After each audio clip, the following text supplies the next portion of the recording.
What is FTA? In simple terms, free trade agreement is basically two nations agreeing to have an arrangement wherein there could be free flow of trade between these two nations.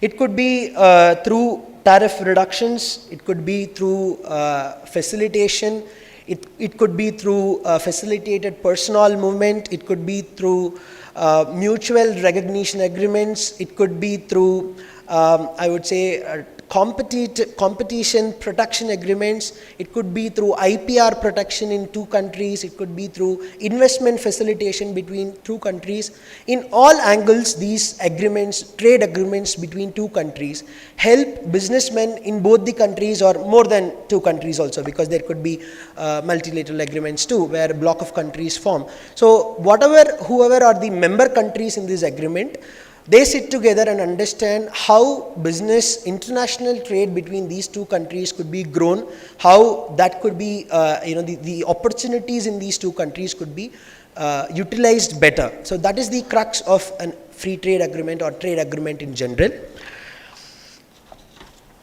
So if you see, there is a diagrammatic representation in the form of a pyramid. You would see a preferential trade agreement and then a free trade agreement and then a comprehensive economic cooperative agreement, which we call as CISA, and then a comprehensive economic partnership agreement. So typically, the objective of these agreements are widening from the top to the bottom. So it starts with a preferential trade agreements where two countries only look at preferential trade between the two countries in terms of tariff reduction or phased elimination of customs duties between the goods that are being bought and sold between these two countries, or for an example, a restriction or a prohibition being lifted between two countries. Something like this is what a part of a preferential trade agreement. A free trade agreement, of course, looks much more than that. There is a commitment between two countries. There is a schedule of goods that is already put in place where both the countries commit that we will, in a phased manner, eliminate the duty on these products, be it a Singapore CISA or a Singapore FTA, an ASEAN FTA. All this is a free trade agreement wherein there is always a elimination of customs duty envisaged between the member countries. And comprehensive economic cooperation agreement looks at much more than just tariff elimination. It will include trade facilitation, it could include investment facilitation, it could talk about trading in services, it could talk about personal movement between these two countries, visa regulations, immigration regulations, etc. And the last one being comprehensive economic partnership agreement, which is even more broader in that sense, where it also talks about protection of each other's economic interest by various safeguard measures, guidelines on intellectual property rights, competition protection, balance of payment measures, etc. So what we need to understand is basically all these trade agreements envisages one, tariff elimination between the two countries, the goods that are being transacted, and two, much more than that, investment between the two countries being given a preference, or intellectual property rights of patents registered in one country enjoying the similar benefit in another country as well. So many of these, I would say, concepts are covered in these agreements, which could benefit various businesses.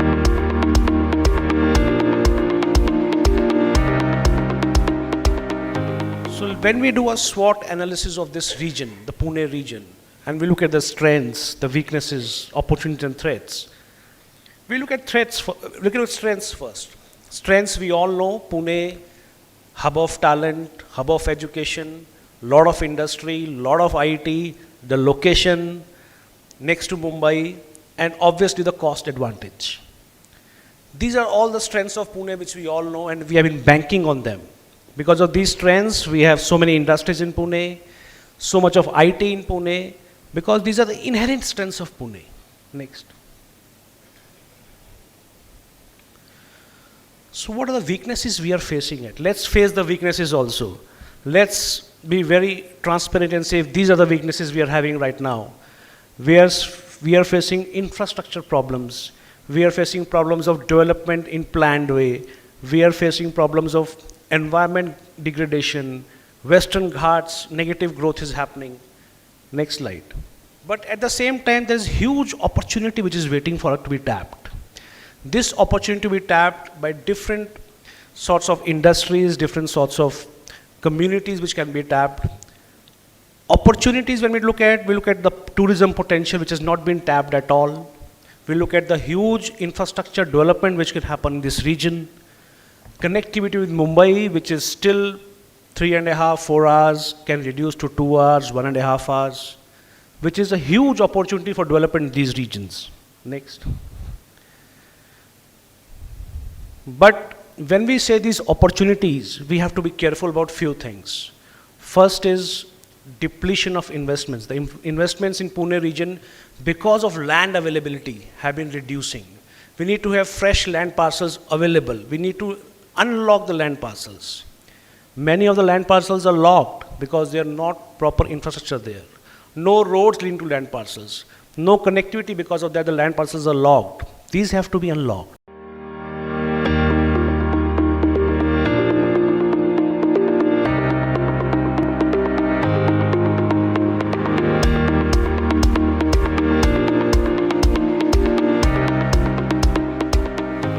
Indian SMEs are the strongest partners for any economy. We don't believe in ourselves. Why? Because we don't think out of the box. We are not behind, we are in front, but we have to see in ourselves. We do have diversified sectors. We do have huge growth rate. We are constituting to 10% of the growth rate. Every SME is growing at the rate of 10% if you compare with other industries. Rural sector, we have been contributing to 20%, which is the highest. And the best part is that we have the young, talented workforce. We are not the aging country. That is the real backbone for any country to grow. Digital transformation, everyone has mobile phones, internet, working, we are being chatting, so the young generation is really moving towards that.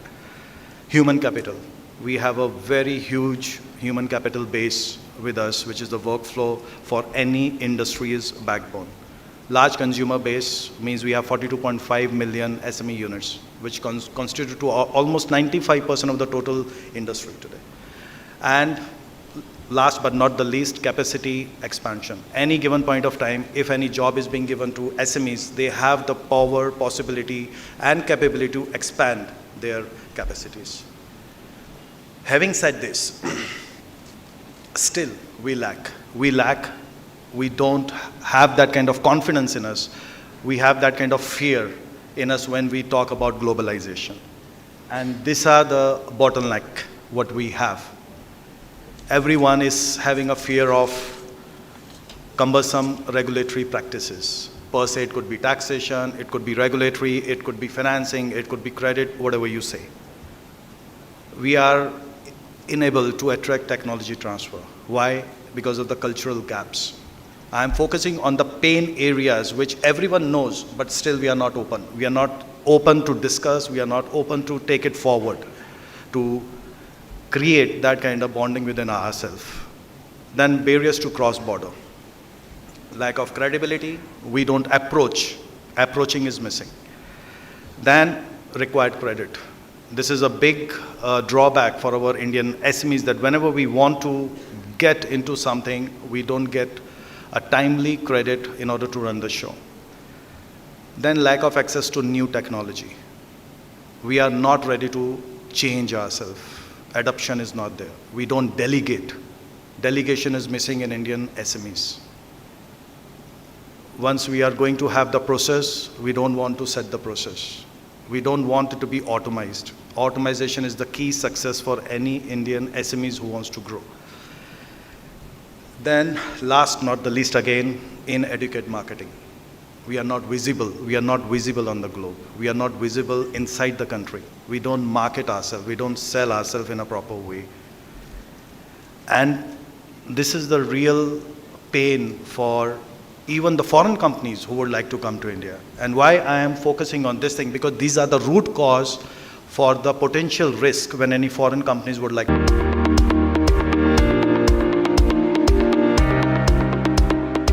So in this journey, what is it that we have learned?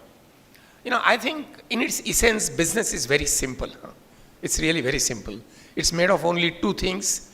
You need an offering or a product, and you need a customer. Business is finally only about that. And to make this happen, you need a team and you need a certain way of doing. That way of doing can be processes or value system, and the people is the team that you have.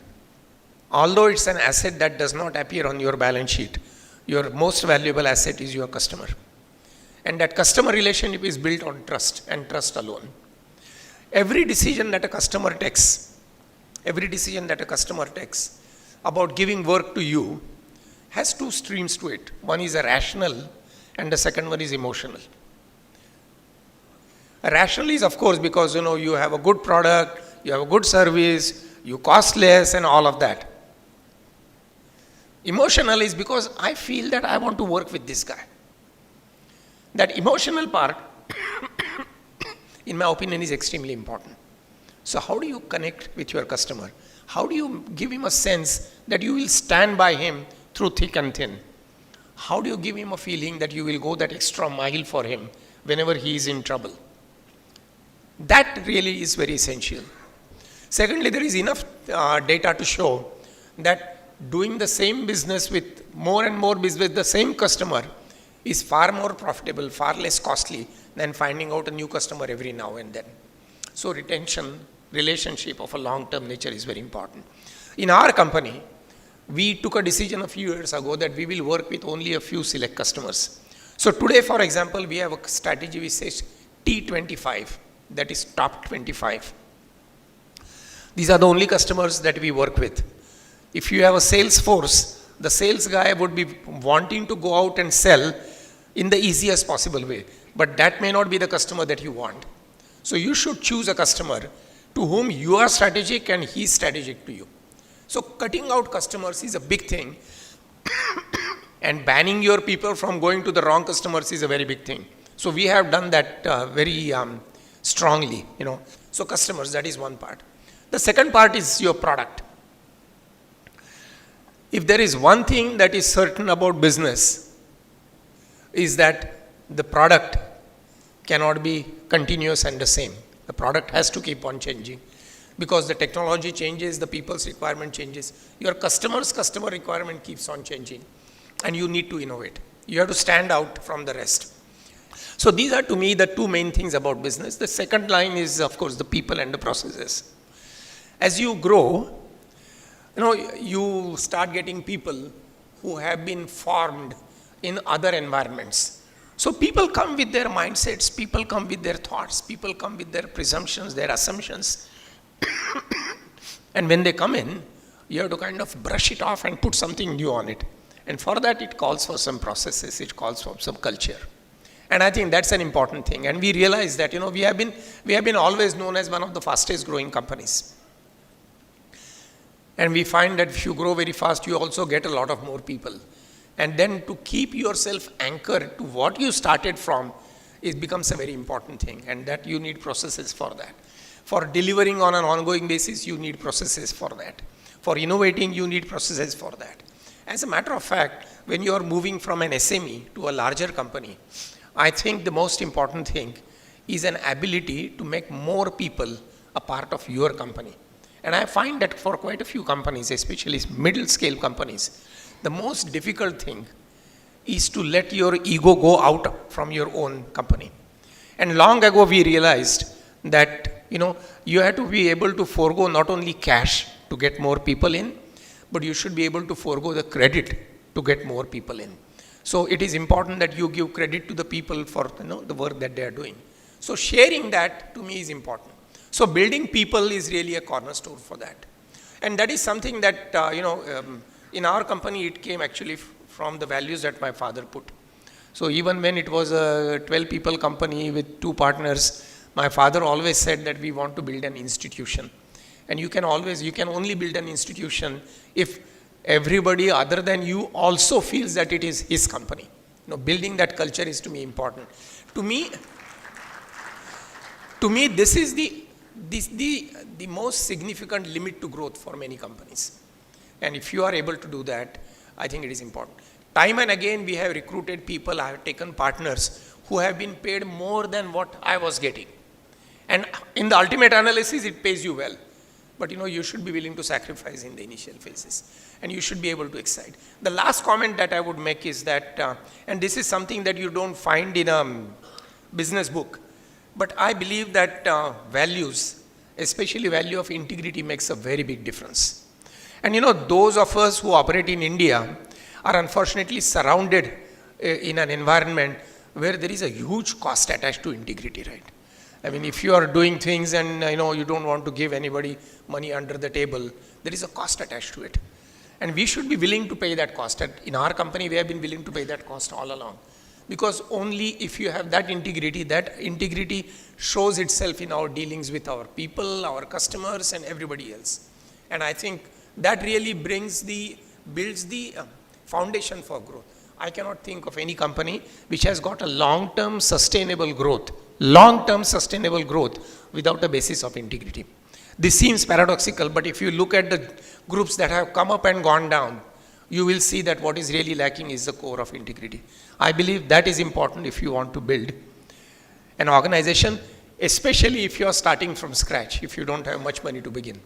If you have a very rich father or somebody, then you can start a capital intensive business and you may not probably worry about other things.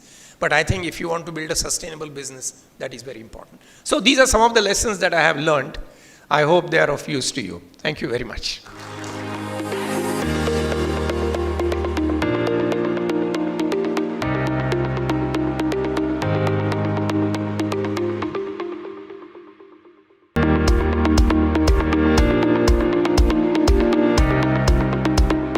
India is going through an interesting digital transformation across the country. And I think the environment and the platform that we have built in India has never been built by any other country in the world. So we now have more than 1 billion people who have bank accounts. This did not happen 5 years back. This is all within the last 5 years. If you looked at the numbers for bank accounts in India, 5 years back, the numbers were abysmal. Today we have pretty much every citizen has access to a bank account. Meaning if you are a family, everyone in the family has at least one bank account. This is very important because now you can do transactions electronically or through bank payments. It's not dependent only on cash. You can do direct bank deposits. You can withdraw money from the bank and make transfers happen. The second infrastructure that I want to point out is that the Aadhaar or unique ID infrastructure that has happened. We have more than 1.25 billion individuals in our country who have an Aadhaar card. And this infrastructure then again is very valuable to see how to identify individuals so that when you're looking at various schemes, you know how to track them. And finally, we have more than 1 billion cell phones with more than 500 million. As I said, we have more than 580 million people who have internet connection, 480 plus million people who are on smartphones. So this whole infrastructure of how people are looking at tech in India has changed dramatically. All within the last 5 years. Jan Dhan accounts starting with Jio and a whole bunch of other trends that have happened in the last 3 to 4 years have really transformed India. And if you look at the Indian infrastructure right now for some of the things that are happening, whether it is UPI, we had more than 1 billion transactions on UPI last month. These are really small micro transactions, 50 rupees, 70 rupees. And Bharat Bill Pay, it's an amazing facility. No other country in the world has the ability to make payments like this happen across various unrelated banks or any of these other places. Everywhere else, banks are required to play a role where you have to choose a bank and you have to work with one bank to make this happen. We have pretty amazing infrastructure now that has been set up to allow money transfer to happen at zero cost now, because the government has actually waived costs for UPI and you can make payments at zero cost. Same money on say a MasterCard or a Visa is several percent points, 2 to 3%.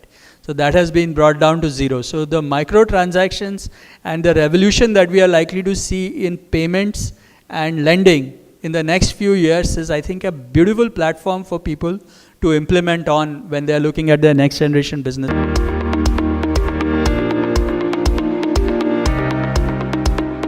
How do you differentiate between product companies and non-product companies? So what we observed is that typically when you have an IT project, you have well-defined requirements and you do trade-off between time and money.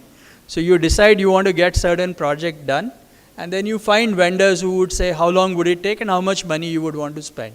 So that is how IT projects were typically done. When you are building products, however, that's not how you do it. What you do when you build products is, first thing you decide is when you want to ship the product. Then you decide how much you want to spend, and you build the best possible product within the time and money. So you always have to ship on time, because if you don't ship the product on a certain date, the sales and all the other machinery will not work. And this is true in many industries, including auto. For example, you always know that the 2021 version of the car will be available, or 2024 version of the car will be available in 2023 November or October or something like that. What features will it have is not always clear. You will build the best possible product within the time frame. And if you don't make the features, then you have to actually wait for the next production cycle before you deliver the product.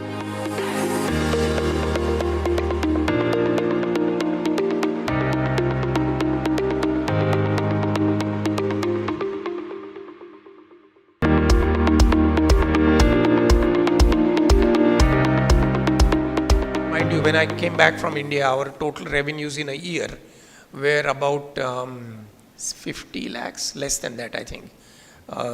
Now we are probably 3,000 crores. So we needed to, obviously, we didn't have the money to do all this, and so we needed to take money. I think an important lesson for everyone in the industry, and I understand there are people from MSMEs and new startups, is that you have to work on your cash. That is very important. So I think building long-term relationships in our business, and I would think in any business, is very, very critical. And those long-term relationships are with your investors as much as they are with your customers and your own people. We were working with 2 large banks in Europe who contributed to 60% of our revenue and 130% of our profits. And lo and behold, within 2 months of going public, that bank sold off the operations where we were doing the work. And so this was like a big blow, people having invested in us because of our big name. And 3 months later, we go back saying, this is not going to work out, and, horrible experience. But nothing makes you tougher and better than a horrible experience early on, And so we worked on that. I mean, we had 1 quarter loss. Our team worked very well. From 2nd quarter, we were making profits again. Although the year as a whole ended in a loss. And we needed to do a lot of work to rebuild the confidence that investors had in us. It took us about 3 years. So, life is never a linear thing, I mean, it always goes like this. It comes down, goes up. I think what really matters is your ability, when you fall down, to brush your clothes and get up and start running again. And that our experience taught us.